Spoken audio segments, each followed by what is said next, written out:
Əvvəl tez-tez verilişlərimə havanın necə olduğunu deyərək başlayırdım. Bəzən iş yoldaşlarım da soruşurdu ki, niyə havadan danışırsan? Deyirdim ki, tək ki danışmağa pis xəbər olmasın, mən elə havadan danışım. Bax, indi elə vəziyyət o vəziyyətdir. Sabah havalar soyuyacaq.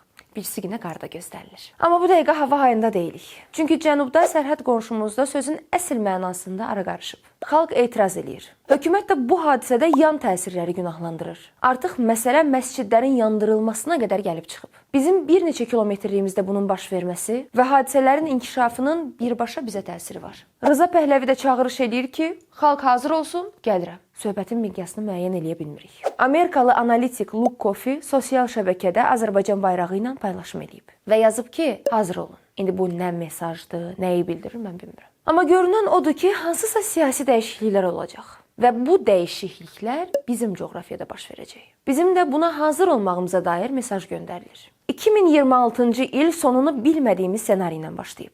Gözləyək görək nəyə hazır olmalıyıq. Amma deyim ki, ölkə daxili heç nə dəyişməyib, köhnə hamam, köhnə das. Oğrularımız, dələduzlarımız tam fəaliyyətdədirlər. Bu şəkildəki adam Ağcabədidə ödəmə terminallarından oğurluq eləyib. Əvvəl müşahidə kameralarını sındırıb, sonra oğurluq eləyib. Elə bilir ki, kameranı sındırsa da rahat iş görmək olar da. Hələ analoji oğurluğu Bərdə rayonunda elədiyi də ortaya çıxıb. Cəmaatın uşağı xaricdə təzə kameralar düzəldir. Pulu oxuyan skanerlər icad eləyir. Bizimkinə bax.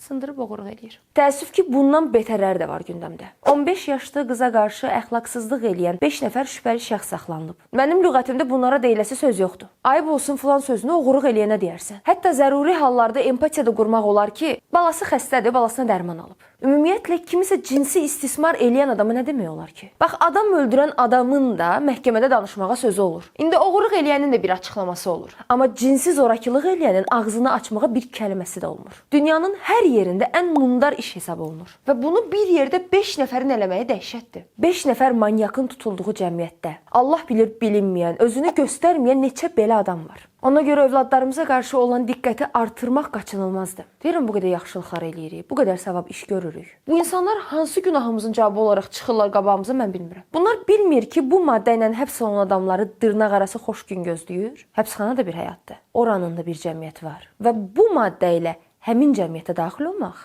qəbrə girməkdən pisdir. Salam versən almayacaqlar. Hörmətsizin hörmətsizi olacaqsan. Hələ mən etik ifadə edirəm ha fikrimi. Dünyanın heç bir yerində bu şərəf yoxsulu adamlara yer yoxdur. Mən bir qatilin düzələcəyinə hardasa inanaram. Amma az yaşlı qızı zorlayana heç vaxt. Neysə, adam danışa-danışa əsəbləşir. Əsəbləşdiyi üçün gündəm olan Ağadadaş Ağayev amnistiya ilə cəzadan azad edilib. Az il yarım getdi də bu söhbət. Başqa müğənnilər o qədər pul tökürə gündəm yaratmaq üçün. 1000 dənə verilişə çıxırlar, ona söz atırlar, buna söz atırlar. Bir həftəyə unudulur. Amma Ağadadaş bir dəfə balta atdı, səsi hələ də gəlir. Bir də İspaniyadan kubok səsi gəlirdi dünən. Elə bilsiz Lalə futbola baxmır. Deyirəm, o Rafinyadan niyə bizdə yoxdur? Bir dənə bizim futbolda da Rafinya olsa dərdimiz olmaz. Dünən Barcelona Real Madridi 3-2 məğlub eləyərək İspaniya Super Kubokunu qazanıb. Barcelona azarkeşlərini təbrik eləyirəm. Real azarkeşləri isə üzülməsin. Onların bütün məğlubiyyətlərinin cavabı hazırdır. Bizim 15 Çempionlar Liqası kubokumuz var.